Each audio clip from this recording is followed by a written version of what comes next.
Hello everyone, welcome to MSFT webcast.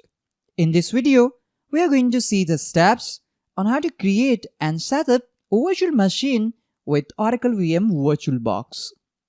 A virtual machine works much like a physical one.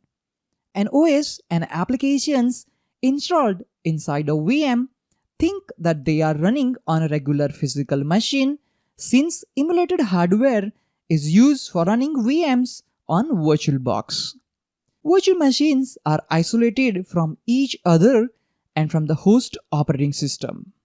Thus, we can perform our test in isolated virtual machines without any concerns of damaging a host operating system or other virtual machines. VirtualBox supports a long list of host and guest operating systems. A host OS is the operating system installed on a physical machine on which VirtualBox is installed. A guest operating system is an operating system installed on a virtual machine running inside VirtualBox. VirtualBox can be installed on Windows, Linux, macOS, Solaris, and other operating systems. On VirtualBox, we can run VMs with Windows, Linux, macOS, Solaris, and other operating systems. To create a virtual machine in Oracle VM VirtualBox, first open VirtualBox. Click on Start button or you can directly search for VirtualBox. Open Oracle VM VirtualBox. Once you open Oracle VM VirtualBox Manager, click the Machine menu and select New. You can also select New from here as well. Type in a descriptive name to identify the virtual machine. VirtualBox will automatically suggest the type and version of the OS used in the virtual machine by using the name. In our example, we are using a Windows 11, so VirtualBox set the type to Microsoft Windows and version to Windows 11 64-bit. Machine folder specifies the location of the VM files which we will create to be stored on our host device. Virtual machines will by default be stored in the VirtualBox VMs folder under the user's profile folder on C drive. However, storing a virtual machine files on a separate drive or on separate disk is essential for layout and performance. Next, we have the option to provide ISO image. We will provide the ISO image later. Right now, I'm going to click on Next button. Set the virtual machine's available memory. This will vary depending on our system. We have 4 GB of RAM on my laptop, so we can assign 2 GB to the virtual machine. Let me change the value from 4 GB to 2 GB. In the processors option, use the slider to select how many processors to allocate for the virtual machine.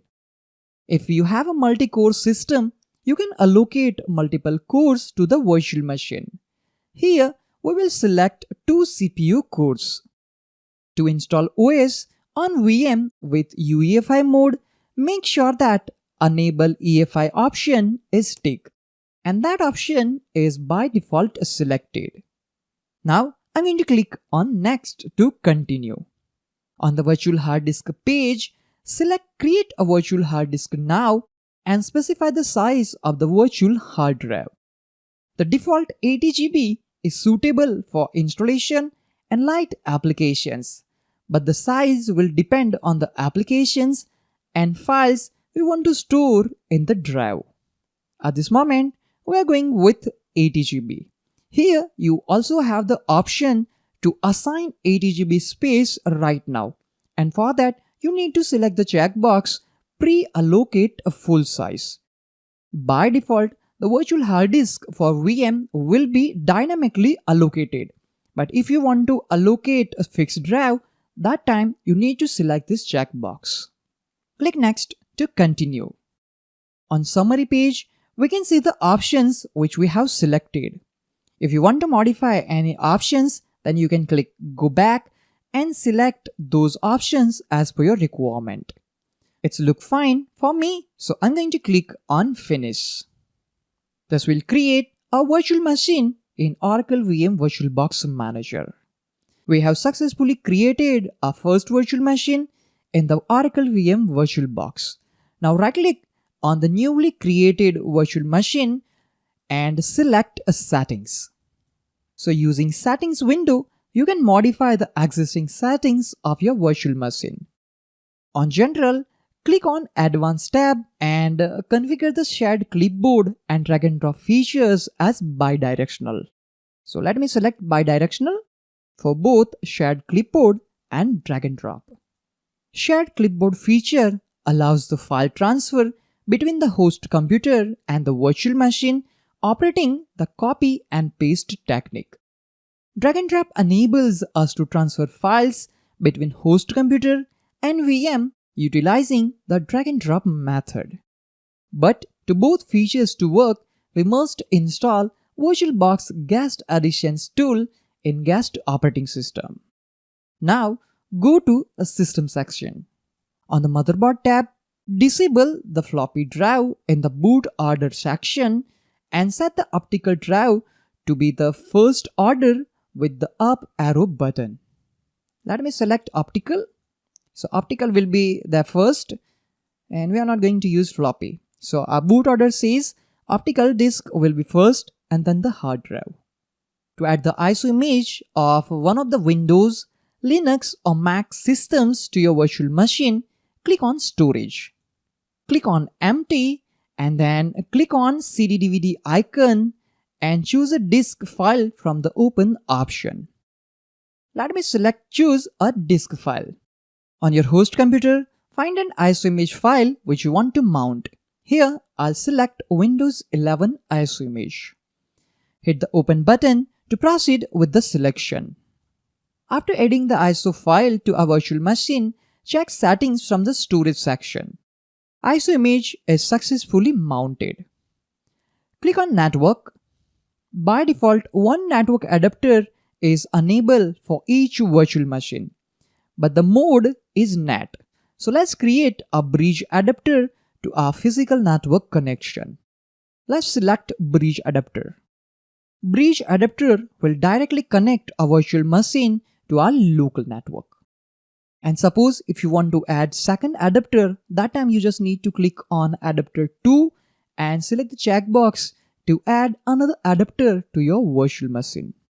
In my case, here you can see some invalid settings detected messages there because I have given 2 GB RAM to the virtual machine and that's why I'm seeing this error. This is my older laptop with the 4 GB RAM and that's why here we can see the message that you have assigned more than 50 GB of your host computer's memory to a virtual machine. Once you modify all the settings, click OK to save all the changes which you have made to your virtual machine. So we have successfully modified the settings for our virtual machine. Now to start the installation, you just need to right click on your newly created virtual machine and select Start, and from there select Normal Start to begin the installation. You just have to follow prompts to install the operating system in the virtual machine as you generally install on your physical computer. I'm not going to show the installation steps right now. I hope you found this video on how to create and set up virtual machines with the VirtualBox interesting and helpful. That's all for this video. Thank you all for watching this video. Have a nice day.